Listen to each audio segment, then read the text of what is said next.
আজ আপনাদেরকে শোনাবো শ্রী শ্রী মা সারদা দেবীর কথা। শ্রী শ্রী মা সারদা দেবী বলেছেন যে শুধুমাত্র একটি নাম জপ করলেই জীবনের সব বাধা বিঘ্ন কেটে যায়। কি সেই নাম এবং কিভাবে আমরা জপ করব সে প্রসঙ্গেও শ্রী শ্রী মা সারদা দেবী বলেছেন। এ প্রসঙ্গে একটি অসাধারণ ঘটনা আমরা জানব।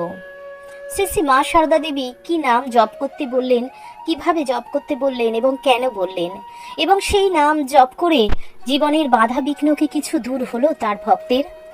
চলুন আমরা শুনে নিই সেই ঘটনাটি। গর্বিতা হইতেই জনৈকা বধূ আসিয়াছিলেন মায়ের নিকট দীক্ষা লাভ করিতে। তাহাকে মা বলিলেন, বৌমা, তোমার এখনো সময় হয়নি, শুভ কার্যটি এবার হবে না, আবার এসো। মর্মাহত হইয়া বধূ কাঁদিয়া ফেলিলেন এবং মায়ের চরণ ধরিয়া বলিলেন, তুমি আমার পায়ে ঠেলো না মা, অনেক কষ্ট করে এসেছি। সেই মহিলা বলছে যে মা, আমায় তুমি পায়ে ঠেলে দিও না, আমাকে দূরে সরিয়ে দিও না, আমি অনেক কষ্ট করে এসেছি। ভক্তের আন্তরিক ব্যাকুলতায় অসম্ভব সম্ভব হয়। বধূর আরতিতে করুণাময়ী মাতার প্রাণ বিগলিত হইল। তিনি তাহাকে সান্ত্বনা দিয়া বলিলেন, আচ্ছা, দেখা যাবে খন, তুমি স্থির হও। পরদিবস অতি প্রত্যুষে মাতা তাহাকে নির্দেশ দিলেন, যাও মা, নদীতে চান করে এসো।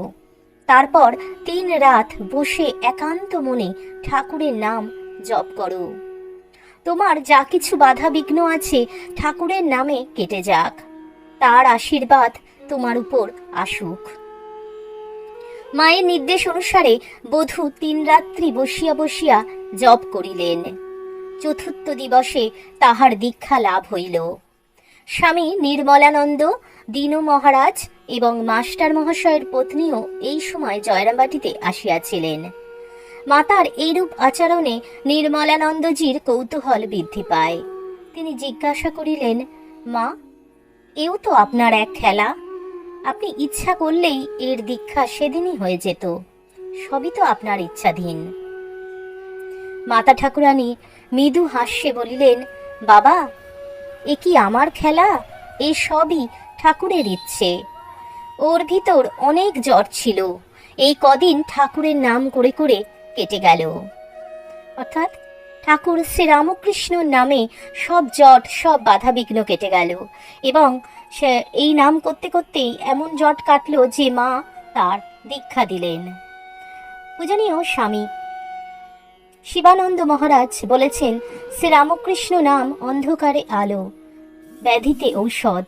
শ্রীরামকৃষ্ণ নাম হেলায় শ্রদ্ধায় যেভাবেই আমরা করি না কেন, এই নামের ফল ফলবেই ফলবে, এই নাম কখনো বিফলে যায় না। পূজনীয় স্বামী অভেদানন্দ মহারাজ বলেছেন, কর্মফল সমস্ত ঠাকুরের চরণে রাত্রে শুইবার পূর্বে সমর্পণ করিবে, আর কর্ম করিবার সময় ঠাকুরের নাম উচ্চারণ করিতে থাকিবে। তাহা হইলেই জপ ধ্যানের ফল হইবে। ছেলে মেয়ে সব ঠাকুরের এই জ্ঞান করিবে। ঠাকুরের নাম করিলেই সব হইবে। অর্থাৎ এই ঠাকুরের নামেই সব আছে।